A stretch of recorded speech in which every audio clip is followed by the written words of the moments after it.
A very good evening, ladies and gentlemen, and welcome to the session on Taking Stock 2030 Energy Outlook and Implications for Global Net Zero Emissions. As you can make out, we are talking about the elephant in the room, that is climate change. In fact, the very last session was about adaptation, and this session is going to be mitigation.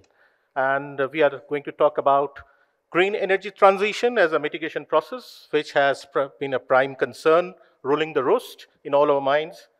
While definitely the upcoming COP28 will take up this concern as a critical limb of global climate action, the need to chart a viable course towards achieving net zero emissions by 2050 is important.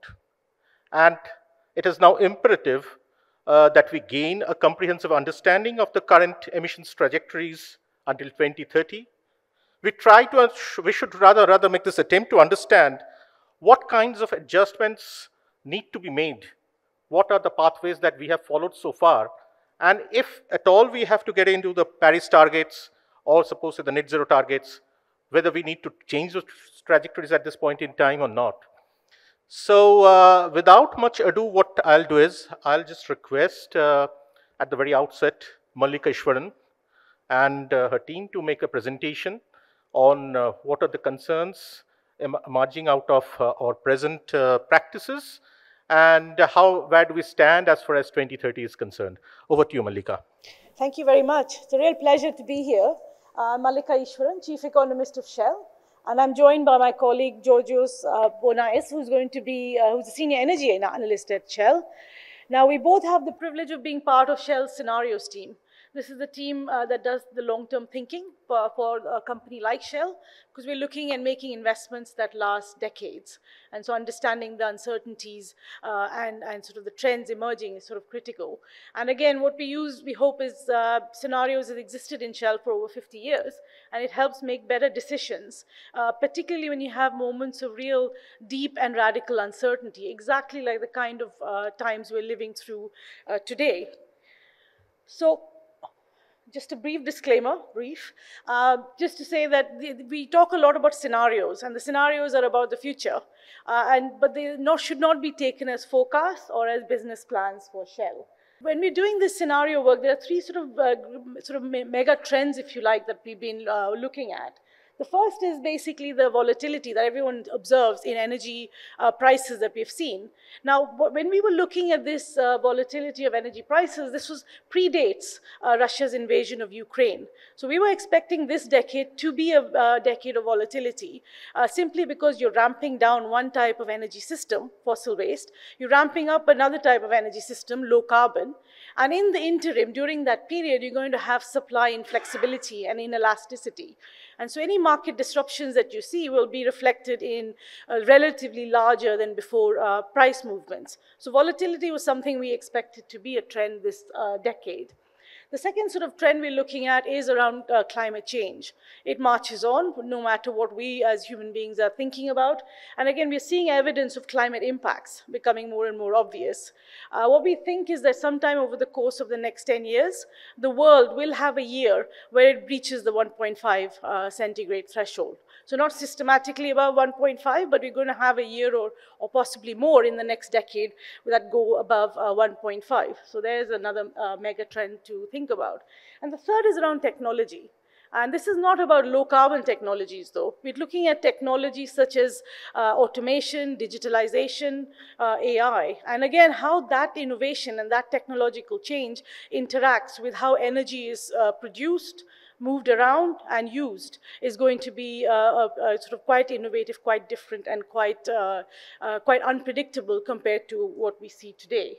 Against these three sort of mega drivers, we are also seeing an emerging of a security mindset. So now in the context of the energy system, obviously the Ukraine crisis has brought energy security to the fore for most countries. Now, we saw the seeds of this being sown in the post-financial crisis in 2008 and 9, where the idea of economic security came to the front as countries looked to see and make themselves more resilient to things that were happening beyond their national boundaries. Now, you had the pandemic that then reinforced and amplified this trend, where we see health security becoming rising in prominence, again, to create greater self-sufficiency, to create greater resilience to things that were happening outside the borders. And then we've seen that with the energy crisis and with Ukraine, that energy security now has become sort of a paramount interest. And when you look at the energy trilemma, and I remember talking about this a good 10 years ago, it's always about making changes in the energy system that balance the notion of energy security with the notion of energy access and affordability, which comes under the umbrella of energy equity, and balance that with environmental sustainability of the energy that's being produced and used. Now, we had fairly benign conditions, macro conditions, geopolitical conditions, relatively over the last 10 years, and you saw the rise and the sort of focus on environmental sustainability. We're seeing that trilemma now sort of shift back to balance with the issues of security and affordability coming back to the fore. So we thought this was a nice moment to sort of take a pause and see what is it that, how does that impact? How does this 3 mega drivers that I spoke about, how do the energy security lens now coming in impact on India's sort of progress towards this net zero 2070 target? So what we've done is we've looked across 4 different scenarios. A couple of scenarios that we produced with Terry in 2021. And then our latest Shell's global scenarios looking at energy security. And so combined with these 4 scenarios, we have a number of different pathways that the world and India can decarbonize by. And so we look across these 4 scenarios, very different technological assumptions with very different economic implications, social implications. And what we try to do is identify what are the common factors across these 4 scenarios that need to happen this decade in order for India to be on trajectory to meet its decarbonization aims. So with that, I'm going to hand over to Georgios, who will go through some of the key sort of commonalities across the scenarios and conclude with sort of the no-regret actions that India could consider taking this decade in order to be on that trajectory. Georgios. Great. Thank you, Mallika. Hello, everyone. So in this section, we will actually take you through some of the key themes we have identified in these 4 scenarios about India's climate. So the first one actually is around electrification. Now, what you see on this graph is the share of India's energy consumption, which actually comes from electricity, or actually it's the volume of energy consumption, which comes from electricity. And India has actually made quite a lot of progress in the last few decades because the share of electrification in India's energy mix has actually been increasing quite strongly in the last few decades. What we are seeing in our analysis is that in all of the scenarios, even if the scenarios are actually quite different to each other, this trend, the acceleration of electrification, will only actually become stronger in the future. So as you see in this graph, this is actually going up to 2050, but really the shaded area and the focus of our analysis has been more the 2020s. So what you see here is that in all of our scenarios, we are seeing that we have this acceleration of the trend of electrification, so that we're expecting that this decade, India's electricity system is going to double, or actually even more than double in some of the projections. And what is equally important has to do also with where this electricity will come from, about the production of electrification. Now, the trend that we have observed in the last few decades is that the share of non-fossil electricity, so the electricity which is generated from non-fossil sources of energy, has actually been declining. And the main reason for that is that we have had an increase in the use of coal for power generation. But already we are seeing the first steps in a reversal of this trend in the last few years. And our analysis is actually showing that in this decade and in the coming decades as well, the reversal of this trend is actually also going to accelerate, which means that we will have more and more energy coming out of renewable sources. Now, this also comes with a few challenges as well, because if more of the power generation is coming from intermittent sources like solar and wind, this will also create the need for energy storage. So it will be very important already as of this decade, the 2020s, to make the right investments so that we can build the right infrastructure for energy storage. Now, having looked very briefly into the electrons, we also have a look now into the molecules of the energy system. And starting with the liquids. So again, we have two graphs here. The first one is about fossil liquids, which is mainly oil products, and then biofuels. Talking about oil, in the last few decades, the consumption of oil, demand for oil in the country has obviously been increasing as the country's economy has been growing. And we are seeing that this trend will actually continue for this decade and potentially even further than 2030. What is the very interesting dynamic, though, here is that we are seeing the potential for biofuels to start slowly displacing some of the oil demand in particular sectors of the energy system. Now, whenever we talk about biofuels, there are two significant question marks. The first one is affordability, and the second one is supply. India, as a country, is in a good position to supply a significant amount of biofuels, which will actually be required in the 2020s and post that. But as the energy system becomes more sustainable and becomes also a lower carbon emitting energy system, the challenge around biofuels is also to have a transition from the first generation biofuels that we use today, which are more linked to food crops, to more sustainable, advanced second generation biofuels.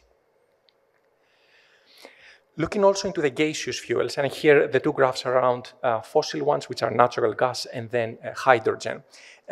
When we talk about natural gas, the trends are similar to oil. Natural gas consumption has been increasing in the country. The projection is that this decade this will continue to do so, and potentially also post-2030 in most of these scenarios. But again, the interesting dynamic here is the emergence of hydrogen as an alternative lower carbon fuel in the gaseous sector. Now, the demand for hydrogen in the future could actually be there in a number of sectors in the energy system. A few examples would include certain parts of the industrial sector. They would also include transport, particularly for heavier vehicles, and in the longer term, potentially aircraft as well. So the demand will most probably be here for India and for the world, really. But the challenge really about hydrogen is really to put in place a hydrogen economy, and this will require the right level of investment across a number of fields. When we're talking about hydrogen production, about storage and transmission and distribution of the fuel, but also about the hydrogen markets, the demand. So the right level of investment will need to be in place in order to create this hydrogen economy.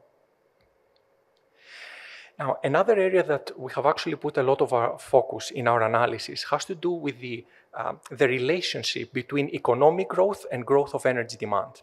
Now, obviously, as we have been discussing, India has enjoyed a strong economic growth in the last few decades, and our projection, our analysis shows that this will also continue into the future.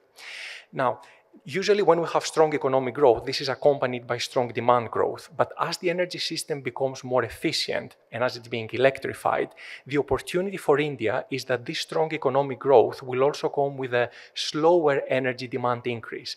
This is of very big importance. And the reason is that if we have a relatively slower demand of energy increase, this will actually make easier the transition towards net zero emissions. So it will be easier for the country to decarbonize. Having discussed a bit about the energy mix, we now need to also talk about another area which is not directly part of it, but very much linked into it. And this has to do with carbon removals. The one thing to really consider here is that there is no projection, there is no scenario which gets to net zero emissions or even towards net zero emissions that doesn't include carbon removals at large scale. There are obviously two areas here. There is the land use, where, again, India is well placed to use its land as a significant carbon sink. And there is also the area of carbon capture and storage.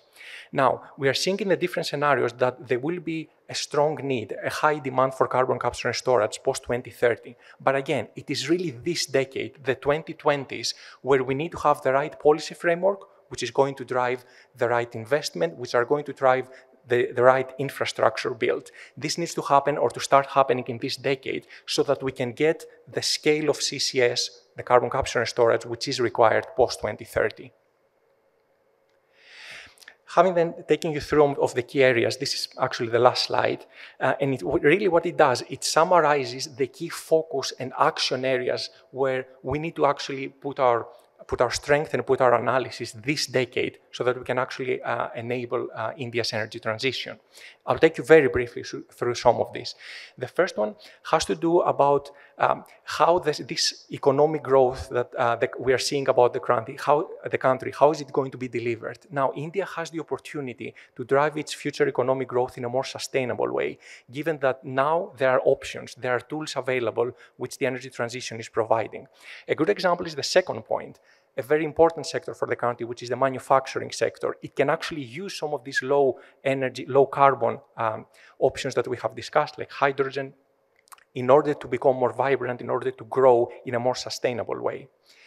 We have also discussed about electricity quite a lot, and it's one of the major points of our analysis. Again, 2 points to consider on electricity. The first one, we will need a much bigger electricity grid to support this electrification.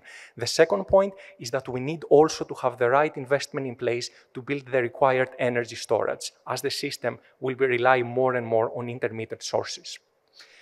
Then we also discussed about, obviously, about hydrogen and about biofuels. Both of them can become major alternative cleaner solutions, but only if they're supported in the 2020s with the right investment and with the right infrastructure built.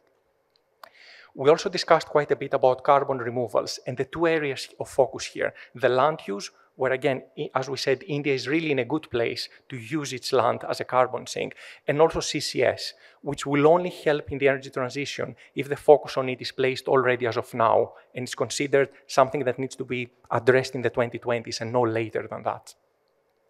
Then we also discussed, actually we didn't explicitly mention it so far, but in our analysis we have looked into detail about carbon pricing and the role that it can actually play. We do believe that it has a role to play because it can incentivize individuals and organizations to use lower carbon options. So that's another critical area.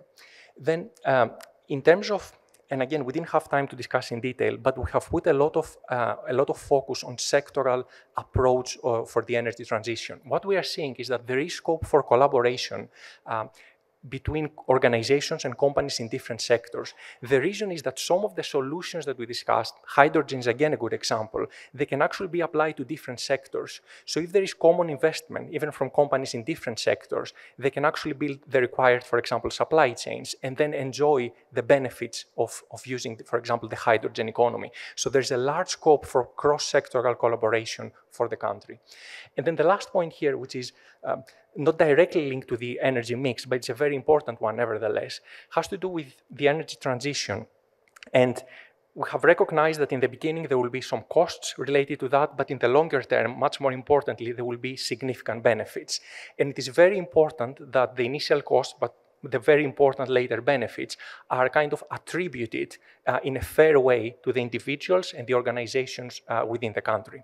So with this one, and given the time constraints that we have, I think I will stop here. So that was a very interesting anchor presentation that has indeed floated a host of questions, especially the reconciling between the irreconcilable trinity of energy security, environmental goals, and economic growth. Now, there remain two driving questions in here which are coming to my mind after this presentation, that what does a globally just and inclusive transition entail for countries of the global south, which is extremely critical. Now, apart from that, what are the associated costs and benefits in a disaggregated mode for the global south and the global north under these various transition trajectories, more so because what global north is going to provide certain support to the global south. Now, to respond to these questions, I have this fabulous panel. This is a 1-hour session and we have 40 minutes left. Now, in fact, what I'd request the other panelists, starting from Matthias, to intervene for around 5 to 6 minutes on the basis of this anchor presentation on these two driving questions, or suppose say associated questions that you feel that should be addressed in this context. So, Paul, it's over to you. Sorry, Matthias, it's over to you. Thank you. Yeah, I'll be brief, and I hope that we'll have plenty of time for interesting conversation with the audience. Well, thank you very much, first of all, for this interesting presentation. And one of the things I like about scenario planning or scenario development is that since you have many scenarios, there's usually some that are brighter and others that are less so. So you can choose the one that suits you best. So in the sense, you hope for the best one and you prepare for the worst. And that is good because it leaves a little bit more room for optimism. Now, let me tell you, I work for a business school, so I look at things primarily through the lens of business because those are the actors that we interact with primarily. I'm also a political scientist, so those are the two lenses through which I look at these issues. And when I prepared for this panel and I thought, yeah, what can I contribute, what can I tell the audience, I got a bit gloomy, and that did not bode well because, of course, I think we need to have some degree of optimism. So what I think we see is a very, very diverse picture when it comes to emerging and developing countries. There are some that are making a lot of progress. India is one of them, very ambitious programs. On the other hand, still using a lot of fossil fuels. We just had Brazil announce a very ambitious new program. You might have read about this for a green transition. And then there are other countries, such as China, if you want to still call it an emerging economy, that are dragging in their heels. We have other big players, such as the US, not an emerging country, but still a very important player also in terms of pollution. That is, I wouldn't say politically unstable, but there are elections coming up. And as you all know, those may change the big picture quite significantly. Now, when I look at it from the business angle, what we see right now is just over the past month or so, we've had a pretty unprecedented heat wave in large parts of the world. I live in Europe. We were affected by that, North America as well.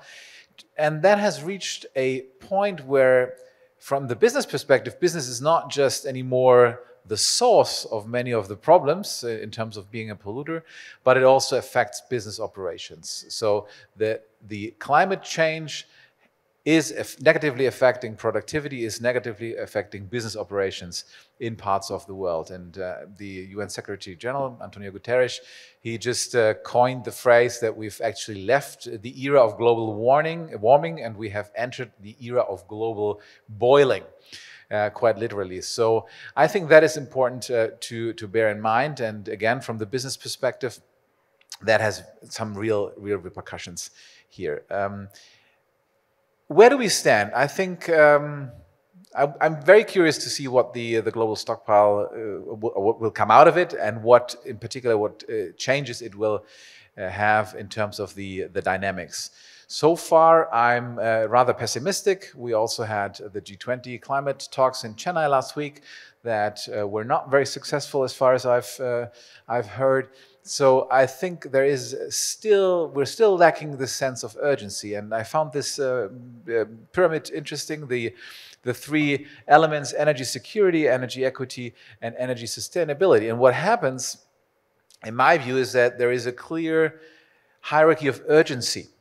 And energy security is on top. We've seen that when the war broke out in Ukraine, and suddenly, especially in Europe, I live in Germany, energy security was top of mind for everyone because we quite literally at one point thought we might be freezing the next winter. So that's kind of the top priority. Next comes energy equity, because that also has political repercussions. I mean, there's a lot of political pressure if energy prices, for example, soar, and that affects business, of course, but also particular poorer parts of the population. And then there's sustainability, and there's always this thinking, well, we can put it off for another day or another month or another year because it's not that urgent. The threat is not that imminent. And I think, coming back to the heat wave that I mentioned, I think we're past that point. So we need to change that urgency and put sustainability on top. Now, whether we're able to do that or not is a completely different question, because it depends on geopolitical issues or turmoil happening. It depends on ideology. Yeah, I mean, let's face it, a lot of these discussions are driven by ideological debates in the US, in Europe. Again, I live in Germany, where we have fiercely debated the question of phasing out nuclear energy, which was a very important issue for, in particular, the Green Party.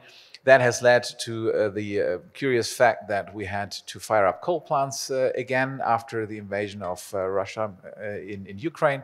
So all these kind of things, they play a role. And the question is, are we able to pull the rudder around and change the hierarchy of urgency towards sustainability?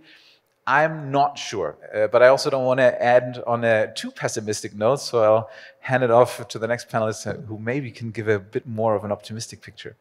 Wonderful. I think that sets the context quite a bit, and it's provocative as well. Do we really have this? Do we really believe in this hierarchy happening? Or are there, because there were 10 action points, in fact, that the Terry Shell report, which is going to come out tomorrow, is coming up with. So can we really reverse this entire trade-off that exists between the three goals? Well, first of all, thank you very much for the invitation. Delighted to be here. I do like trilemmas as well, and so I appreciate that diagram that was put up a moment ago. So let me try to express a trilemma to in a broader sense to kick this off. If I were to take a trilemma right now and impose a broader agenda on it, I would have three parts to it. One part would be the climate crisis, one of your categories. Another category would be international cooperation. And another category would be financing. You could put other things in. But I think the international cooperation piece just shrank a little bit over the last couple of years, not to be pessimistic, but just realistic about it. The climate crisis one grew, and the international finance one, or the finance one, also grew. So that's kind of what we're heading into in terms of the stock-taking exercise that is taking place right now under the United Nations direction, preparing for the meeting in Dubai later this year. And the stocktake will look at climate mitigation, adaptation, finance, as well as loss and damage. It's looking at everything. But my sense is that it will be a strategic document that will be, certain things will stand out and other things will be, if not ignored, not profiled, let's say, right? And I think what is likely to come out with a lot of profile is the climate finance question. And it does lead very much into the 10 points that the presentation ended on. And I think it is a transformation. This really is a transformational challenge, right? And so a couple of things that I would note there, that the estimates of the finance gap range quite a bit, but they are somewhere in the range of $1 to $4 trillion in the different estimates you see. Now that is both domestic finance and international finance and things in there. And it's said that it grows all the time. The longer you wait, the bigger that number is, right? And that makes sense, it's true.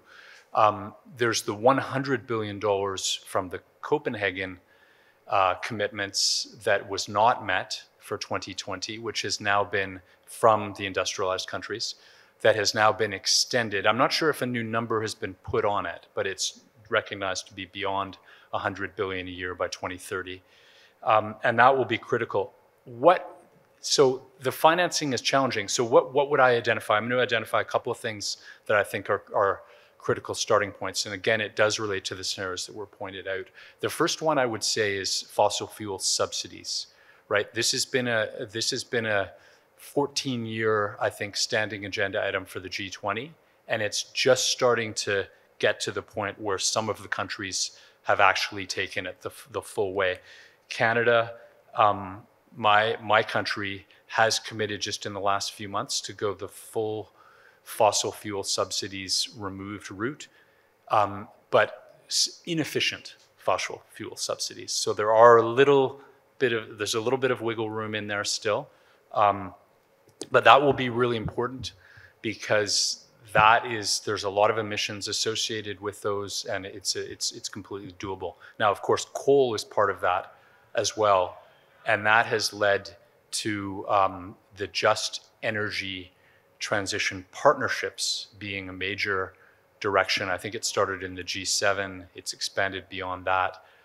It involves South Africa, Indonesia, Vietnam, potentially other countries that are making a huge transition in their electrification and other energy systems and are right now dependent on coal, which is obviously one of the highest emitting fossil fuels. The two other things that I would point to here, and I'll come back to these issues as we unpack them further, are a point that is often noted about the need for blended finance, which is essentially taking some public financing and using that as a means to de-risk part of the risk for private sector or private company money to come in, because that money is not coming in right now in anywhere near the number that would be needed to get up to these large numbers needed on climate finance. So I think blended finance can be used more.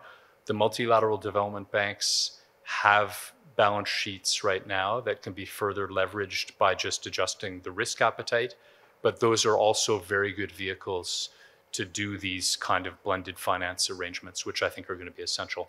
The final thing that I will note here now is the carbon market, carbon pricing, carbon tax, emissions trading, however you want to note it.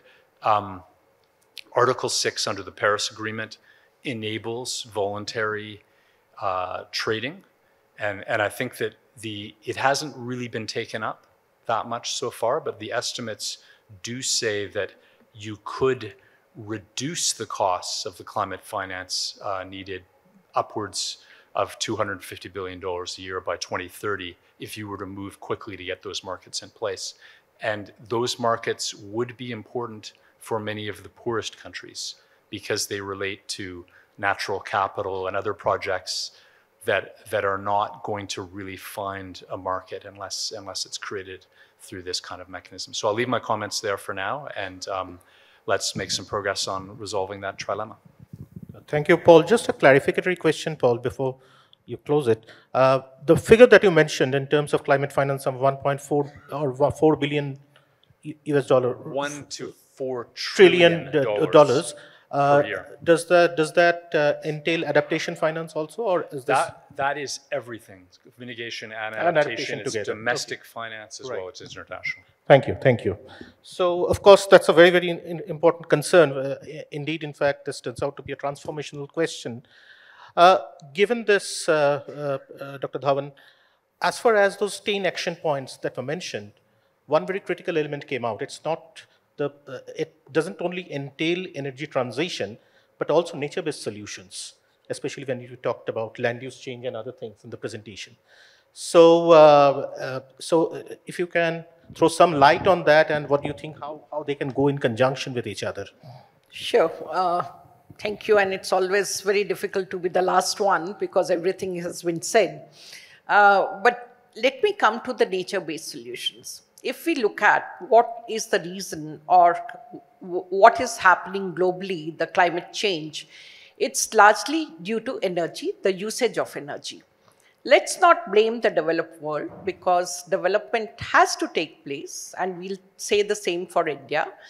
And whatever to the best of available technologies, whatever way we were generating energy, that was perfectly all right because the world has developed.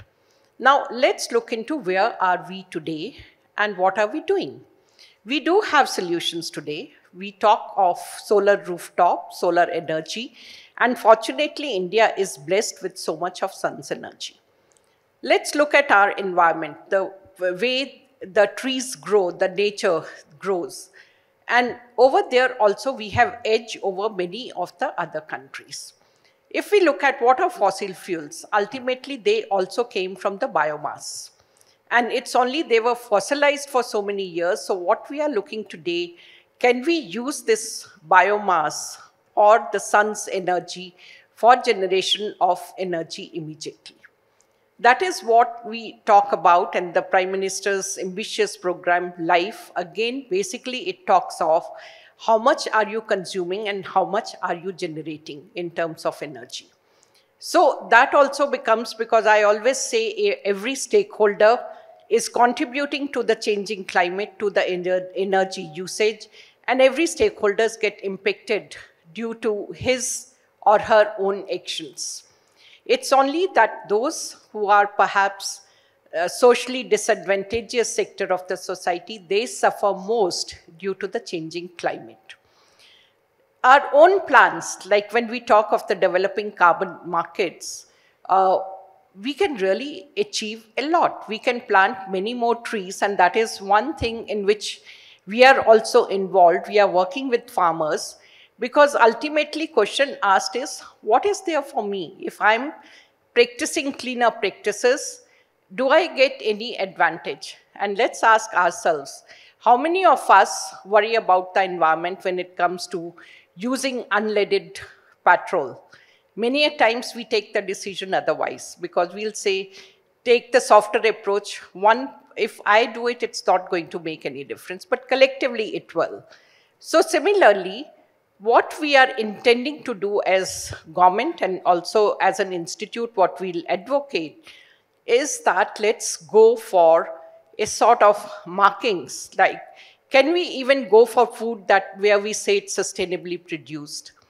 Because then farmer will get credits out of it.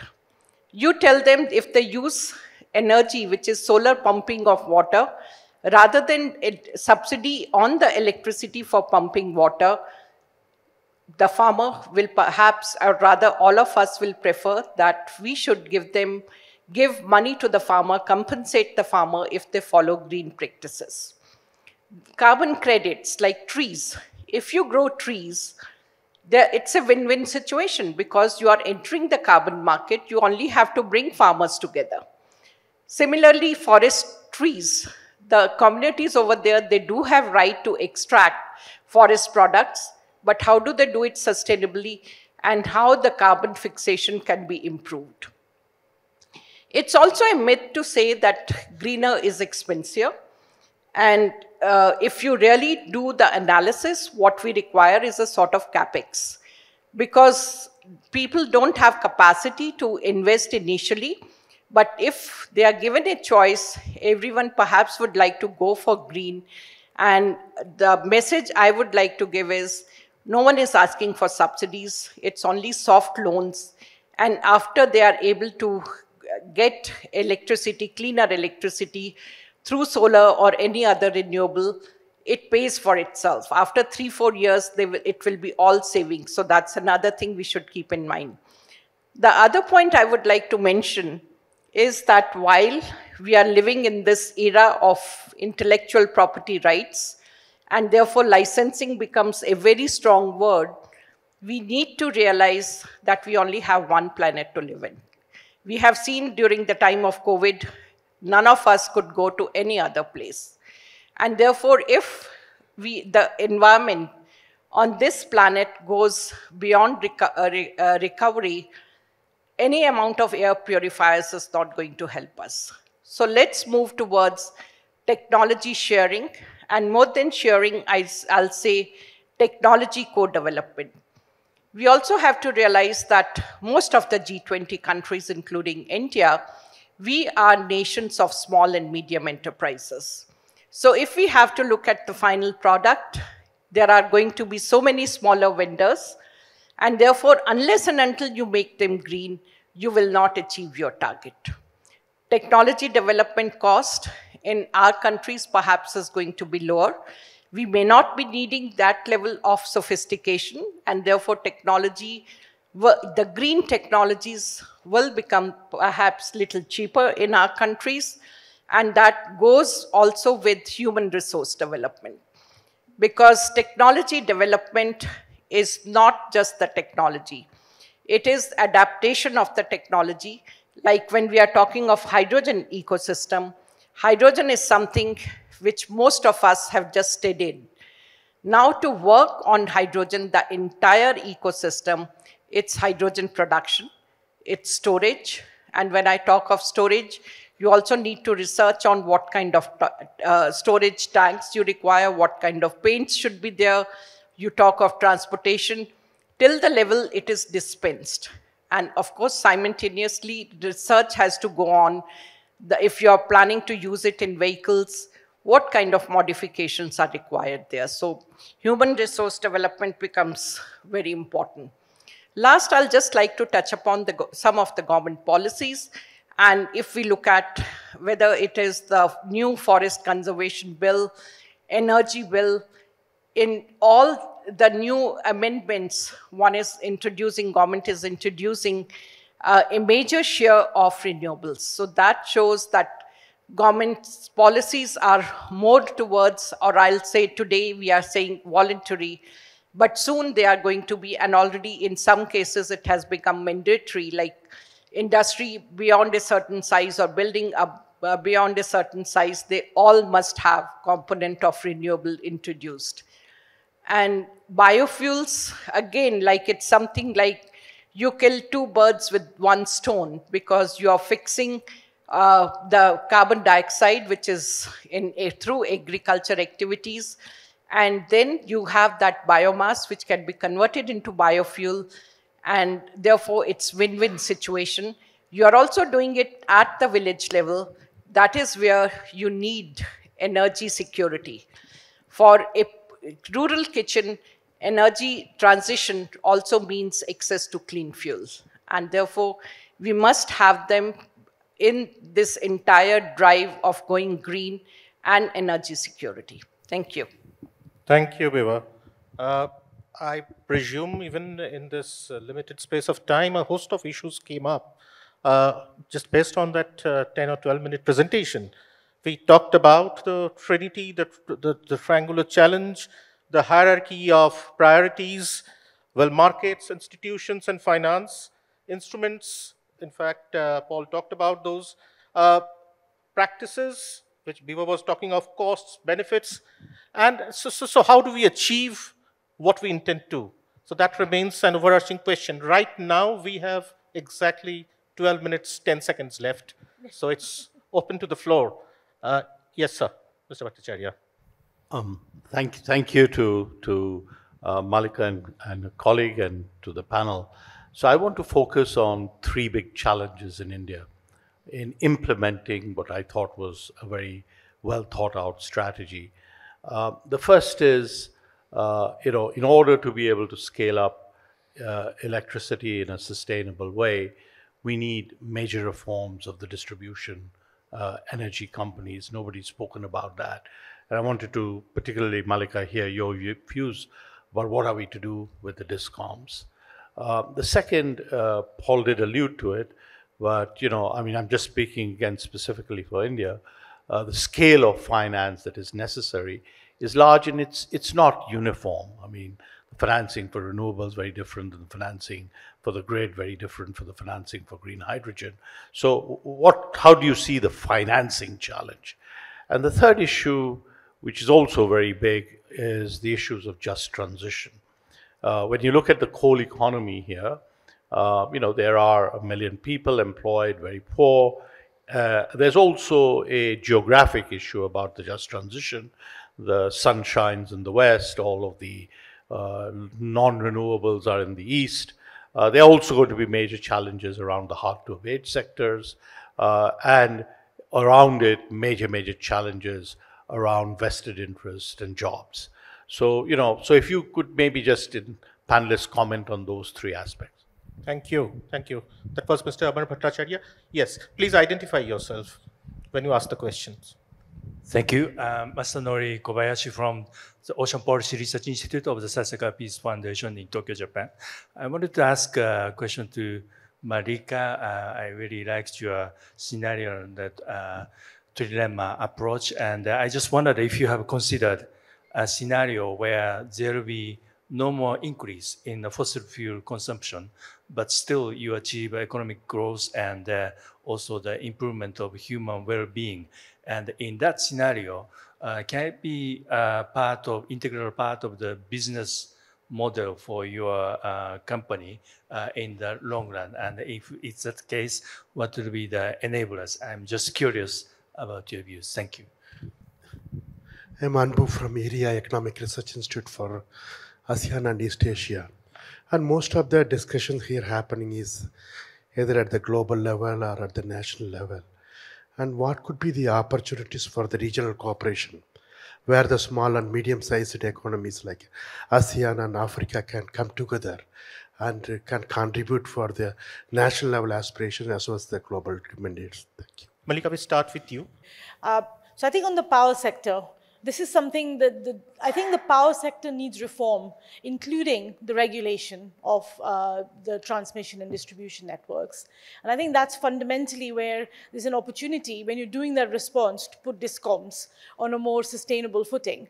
Because more increasingly, you won't need the distribution network sort of being more active and more, sort of flowing two ways than you have today.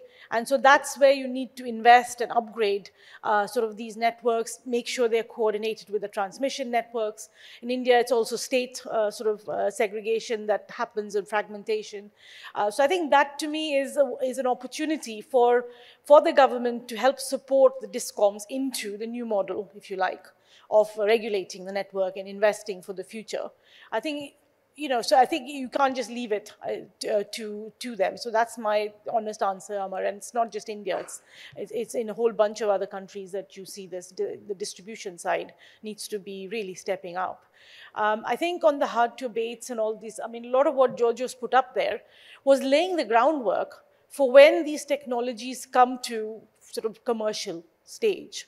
And the thing is that usually what we've seen historically is that it all happens incrementally. You develop a little bit of supply, a little bit of infrastructure is developed to move it around, a little bit of demand is created, and you iterate that. We have 30 years or 40 years to do this. And so again, you don't have the luxury of sitting there saying, we'll just iterate. So there has to be that coordination role on the hard to abates, on the carbon removals, where you're simultaneously investing in developing the supply and the demand and the infrastructure to get it going. And I think there is also, if that wasn't hard enough for a policy side, you need to think about the just transition element, because I think there's so many, if you did it smartly, at least theoretically, you could provide a lot of sort of co-benefits to growth development in terms of where you locate new industries, where you find adjacencies to the existing industries, or you plan ahead so that the transition out of the, the coal jobs, for example, is made smoother. I mean, there might be redundancies, might be inevitable, but you need to plan that so you're able to manage it. So I think it's just a policy challenge of looking at the energy system, not in isolation, but as part of the whole sort of societal sort of transition, if you like. And I'll end with the question, particularly to Shell and, on oil and gas and fossil use. I think we're very much, our target is to be a net zero energy company by 2050. But we do also realize that it takes a while to build up the systems you need for new energy. So it's not just about investing a whole bunch of wind or solar. You need the wires that connect all that together. You need end use changing so that EVs become, or hydrogen-based vehicles become popular. So I think it takes a while for that transition to happen. And like we saw with Ukraine, inevitably in this decade, you're going to have inflexible supply.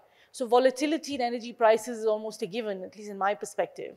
So you need to make sure that there's enough investment in the existing energy system so it's able to meet the need while you're building out the new energy system. So I always say it's not like if you take away $1 from oil and gas and you put $1 in new energy, that's equivalent. No, you need to take away $1, you need to put $4 into the new energy system to build all the infrastructure. So I think that's how we're seeing the transition to net zero. Thank you, thank you. Matthias, to summarize in 1 minute, your thoughts? Yeah, I would like to take up this point of justice and equity, and I think that's absolutely right, but we have to make sure that we don't use it as an excuse. And my feeling is that often these things are used as an excuse, for example, to maintain subsidies.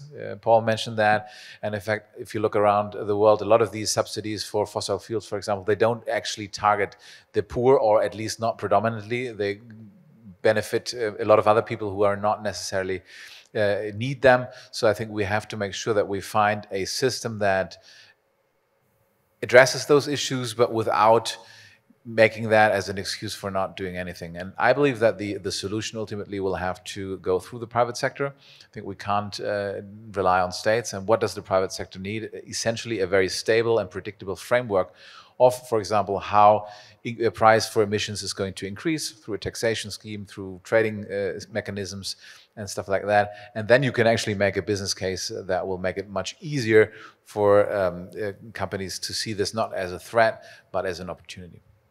Paul? Thank you. So 2 comments here.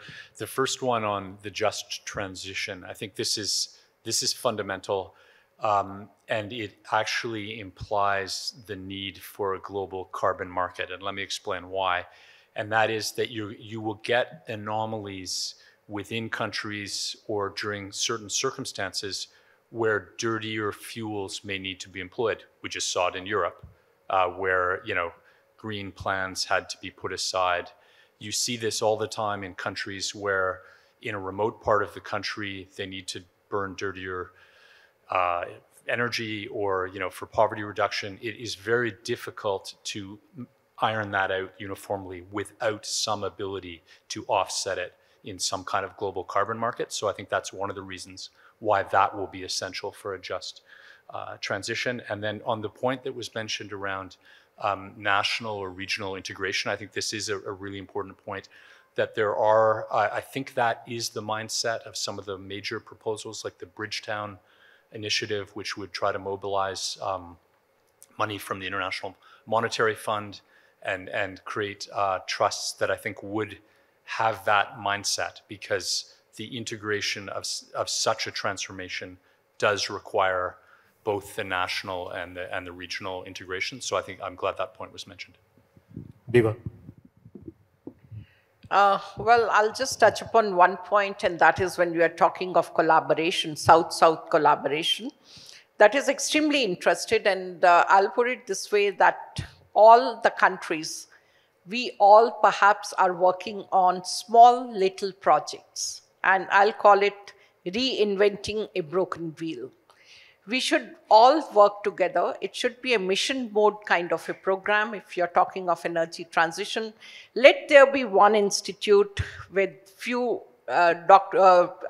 few experts, because in many of these fields, we are also short of human resource.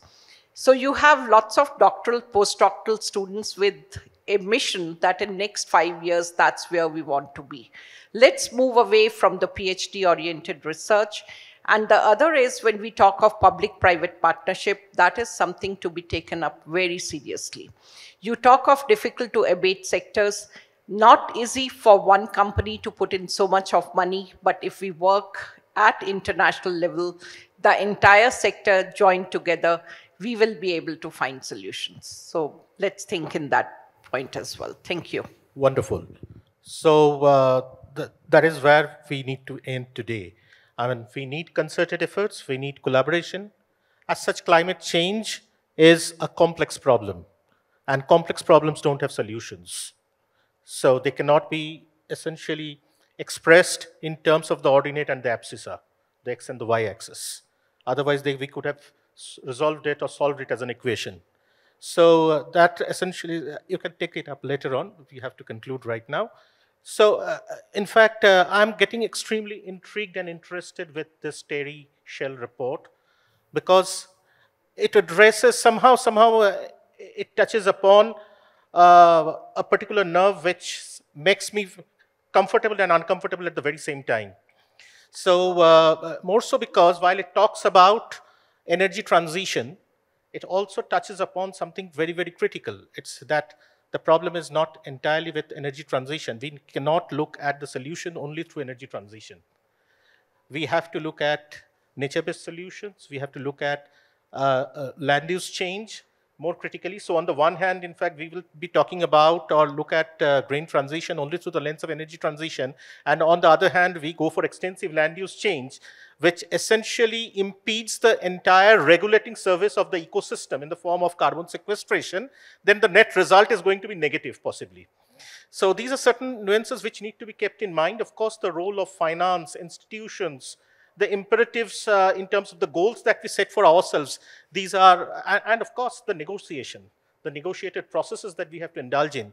These make things complex. Complexity is only going to increase over time. So I presume scenarios are very, very important. in order to understand those complexities. These are not projections, as you rightly mentioned, but at least they give us, or show us certain pathways on where we are moving towards in the coming future. So thanks to all the panelists for this wonderful session. I think that they deserve a big applause for coming up with very crisp recommendations. And thanks to the audience for raising some very interesting questions and making this session a grand success. Thanks so much.